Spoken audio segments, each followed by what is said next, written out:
ഓം നാരായണ. സർവം ശ്രീകൃഷ്ണാർപ്പണമസ്തു.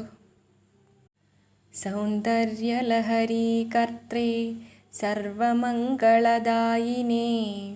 ശങ്കരാചാര്യവർയായ യതിരാജായ തേ നമഃ. ഹരിശ്രീ ഗണപതയേ നമഃ. അവിഘ്നമസ്തു. ശ്രീ മഹാദേവായ നമഃ. ശ്രീ മഹാദേവ്യൈ നമഃ. ശ്രീ ഗുരുവായൂരപ്പ ശരണം. ശ്ലോകം 28. സുധാമപ്യാസ്വാദ്യ പ്രതിഭയജരാമൃത്യുഹരണീ വിപന്ദ്യന്തെ വിശ്വേ വിധിശതമഖാദ്യാദിവിശദഃ കരാളം യക്ഷേളം കബളിതവദഃ കാലകലനാ ന ശംഭോസ്തന്മൂലം തവ ജനനി താടങ്കമഹിമാ. സുധാമപ്യാസ്വാദ്യ പ്രതിഭയജരാമൃത്യുഹരിണീ വിപന്ദ്യന്തെ വിശ്വേ വിധിശതമഖാദ്യാദിവിശദഃ കരാളം യക്ഷേളം കബളിതവദഃ കാലകലനാ ന ശംഭോസ്തന്മൂലം തവ ജനനി താടങ്കമഹിമാ. ശ്രീ മഹാത്രിപുരസുന്ദരിയുടെ പരമശിവ മഹിഷിയായ ലോകനാഥയായ സർവൈശ്വര്യദായിനിയായ ആ ജഗന്മാതാവിൻ്റെ താടങ്ക മഹിമയെക്കുറിച്ചാണ് പറയുന്നത്.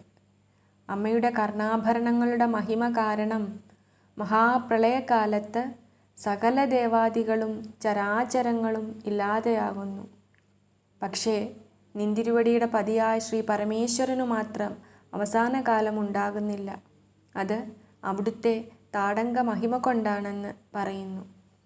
അല്ലയോ ജഗന്മാതാവേ, ബ്രഹ്മാവ്, ദേവേന്ദ്രൻ തുടങ്ങിയ എല്ലാ ദേവന്മാരും ജരാമരണങ്ങളെ നശിപ്പിക്കുന്ന അമൃതത്തെ പാനം ചെയ്തിട്ടും മഹാപ്രളയകാലത്ത് നാശത്തെ പ്രാപിക്കുന്നു. എന്നാൽ അത്യുഗ്രമായ കാളകൂട വിഷത്തെ ഭക്ഷിച്ചിട്ടും പരമശിവന് അവസാന കാലം ഉണ്ടായില്ല. അതിനു കാരണം നിന്തിരുവടിയുടെ കർണാഭരണ മാഹാത്മ്യം തന്നെയാകുന്നു. എന്തുകൊണ്ടെന്നാൽ പരമശിവന് ആപത്ത് നേരിട്ടാൽ കർണാഭരണത്തിന് നാശം സംഭവിക്കും. അതായത് ഭർതൃവിഹീനിയായ നാരിയെപ്പോലെ ഈ ആഭരണത്തെ കർണത്തിൽ നിന്നും എടുത്ത് മാറ്റേണ്ടതായി വരും.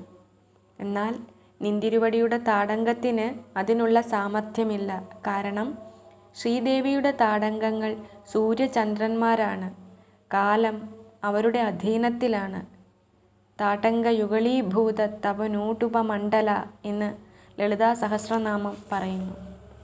ഈ ശ്ലോകം ദേവിയുടെ പാതിവ്രത്യം, മാംഗല്യം ഇവയുടെ ബലത്തെ പറയുന്നു. മഹാപ്രളയത്തിൽ പ്രപഞ്ചവും സകല ദേവന്മാരും നശിക്കുമ്പോൾ മഹേശ്വരനും മഹാത്രിപുരസുന്ദരിയും മാത്രം ശേഷിക്കുന്നു. ആ സമയത്തിൽ മഹേശ്വരൻ ആനന്ദനൃത്തം ചെയ്യുകയും മഹാദേവി അതിന് സാക്ഷിയായി ഇരിക്കുകയുമാണ്. മഹേശ്വര മഹാകൽപ്പ മഹാതാണ്ഡവ സാക്ഷിണി എന്ന ലളിതാ സഹസ്രനാമത്തിലെ ശ്ലോകം ഓർക്കുക. ശ്ലോകം 25. കിരീടം വൈരിഞ്ചം പരിഹരപുരഃ കൈഡഭഭിദഃ കഠോരേ കോട്ടീരേ സ്ഖലസിജഹി ജംഭാരിമകുടം പ്രനമ്രേഷ്വേതേഷു പ്രസഭമുപയാതസ്യ ഭവനം ഭവസ്യാഭ്യുത്ഥാനെ തവ പരിജനോക്തിർവിജയതേ. കിരീടം വൈരിഞ്ചം പരിഹരപുരഃ കൈഡഭഭിദഃ കഠോരേ കോടീരേ സ്ഖലസിജഹി ജംഭാരിമകുടം പ്രനമ്രേഷ്വേതേഷു പ്രസഭമുപയാതസ്യ ഭവനം ഭവസ്യാഭ്യുത്ഥാനെ തവ പരിജനോക്തിർവിജയതേ. അഖിലാണ്ടകോടി ബ്രഹ്മാണ്ട നായികയായ പരമഭട്ടാരികയായ ദേവിയുടെ തൃപ്പാദ കമലങ്ങളിൽ സകല ദേവീദേവന്മാരും സദാ പ്രണമിച്ചുകൊണ്ടിരിക്കുന്നു എന്ന് പറയുന്നു. ഒരവസരത്തിൽ മഹാദേവൻ ദേവിയുടെ ഭവനത്തിലേക്ക് വന്നപ്പോൾ പെട്ടെന്ന് ശ്രീദേവി എതിരേൽക്കുവാനായി സിംഹാസനത്തിൽ നിന്നും എഴുന്നേൽക്കുവാൻ ഭാവിച്ചു. ഉടനെ സേവകജനങ്ങൾ ഇങ്ങനെ പറഞ്ഞു, അല്ലയോ മഹാദേവി, മുൻഭാഗത്ത് അമ്മയുടെ പാതാരവിന്ദങ്ങൾ പതിക്കാനിടയുള്ള സ്ഥലം വിട്ടൊഴിയണേ. അവിടെ ബ്രഹ്മാവ് നമസ്കരിക്കുകയാണ്. അദ്ദേഹത്തിൻ്റെ കിരീടത്തെ വിട്ടൊഴിയണേ എന്നാണ് പറയുന്നത്. അപ്പോൾ ദേവി അവിടെ നിന്നും കുറച്ചു മാറി തൃപ്പാദങ്ങളെ വിന്യസിക്കുവാൻ തുടങ്ങി. അപ്പോഴും നമസ്കരിക്കുന്ന ശ്രീ മഹാവിഷ്ണു ഭഗവാന്റെ കഠിനമായ കിരീടാഗ്രം കൊണ്ട് അമ്മയുടെ പാദം ഇടറരുതേ എന്ന് പറയുന്നു. അപ്പോൾ പാദങ്ങളെ കുറച്ചുകൂടി മാറ്റി വിന്യസിച്ചാലും എന്ന് സേവകജനങ്ങൾ പറയുകയാണ്. അവിടെ ദേവേന്ദ്രൻ്റെ കിരീടത്തെ പരിത്യജിച്ചാലും അവിടെ ദേവേന്ദ്രൻ അമ്മയെ പ്രണമിച്ചുകൊണ്ടിരിക്കുകയാണ്. അപ്പോൾ കുറച്ചുകൂടി മാറി കാൽപാദം വെച്ചാലും എന്നിങ്ങനെ സേവകജനങ്ങൾ നിന്തിരുവടിയോടെ പറയുന്നു. അതായത് എപ്പോഴും ബ്രഹ്മാദി വിഷ്ണുദേവന്മാർ അമ്മയുടെ തൃപ്പാദങ്ങളെ നമിച്ചുകൊണ്ടിരിക്കുന്നു എന്നാണ് പറയുന്നത്. ഇങ്ങനെ പരമശിവനെ കണ്ട ദേവി പെട്ടെന്ന് ഉത്ഥാനം ചെയ്തപ്പോൾ അവിടുത്തെ സേവക ജനങ്ങളുടെ വാക്കുകൾ സർവോത്കർഷേണ വർദ്ധിക്കുന്നു. ശ്ലോകം 30. സ്വദേഹോദ്ഭൂതാഭിഃ ഘൃണിഭിരണിമാദ്യാഭിരഭിതോ നിഷേവ്യേ നിത്യേ ത്വാം അഹമിതി സദാ ഭാവയതി യഃ കിമാശ്ചര്യം തസ്യ തൃണയന സമൃദ്ധിം തൃണയതോ മഹാസംവർത്താഗ്നിഃ വിരചയതി നീരാജനവിധിം.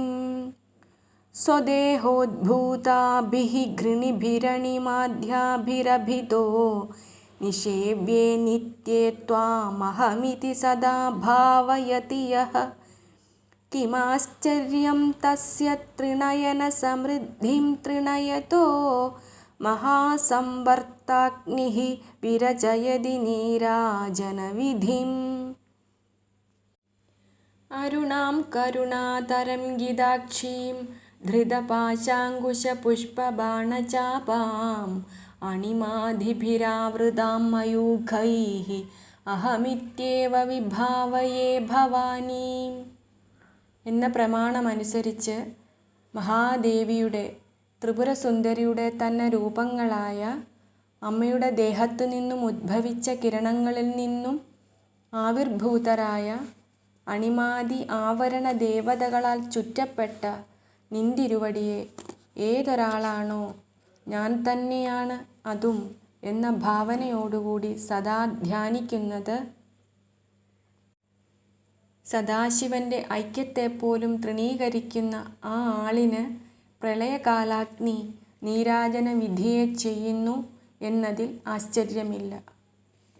അല്ലയോ ആദ്യന്തരഹിതയായ ദേവി, അമ്മയുടെ തന്നെ രൂപങ്ങളായി നവചക്രാത്മകമായ ശ്രീചക്രത്തിൻ്റെ ത്രൈലോക്യമോഹനാദി 9 ചക്രങ്ങളിലും സ്ഥിതി ചെയ്യുന്ന നവാവരണ ദേവതകൾ എന്ന പേരോടുകൂടിയ അണിമാദികളാൽ ചുറ്റും സേവിക്കപ്പെട്ട ശ്രീചക്രരൂപിണിയെ ഭവാന്യേവാഹമസ്മി എന്തെന്നാൽ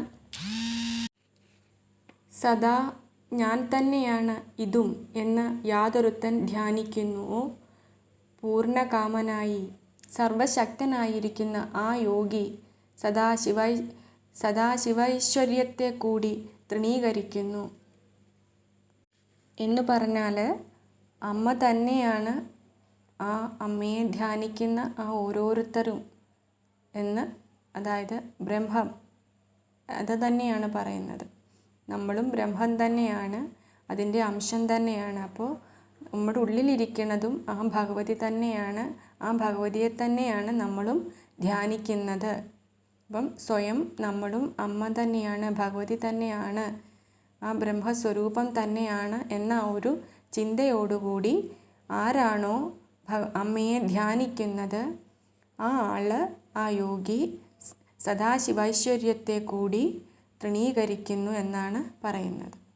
ആ ഉപാസകൻ തദൈക്യധ്യാനയോഗം കൊണ്ട് തദ്രൂപനായി ഭവിച്ചിരിക്കുന്നു. അതായത് ഉള്ളിൽ തെളിയുന്ന ആ ശക്തിസ്ഫുലിംഗം പരബ്രഹ്മം അത് നാം തന്നെയെന്ന് തിരിച്ചറിയുന്ന ഒരാൾ, മഹായോഗിയായ ആൾ, അവന് സർവജഗത്തിനെയും ഭസ്മീകരിക്കുന്ന പ്രളയകാലാഗ്നി ജ്വാലാകലാപം ദീപാരാധനാവിധിയായി തീരുന്നു. അവൻ ദേവി തന്നെയെന്ന് താൽപ്പര്യം. ശ്രീ മഹാദേവായ നമഃ. ശ്രീ മഹാദേവ്യൈ നമഃ. ഹരി ഓം.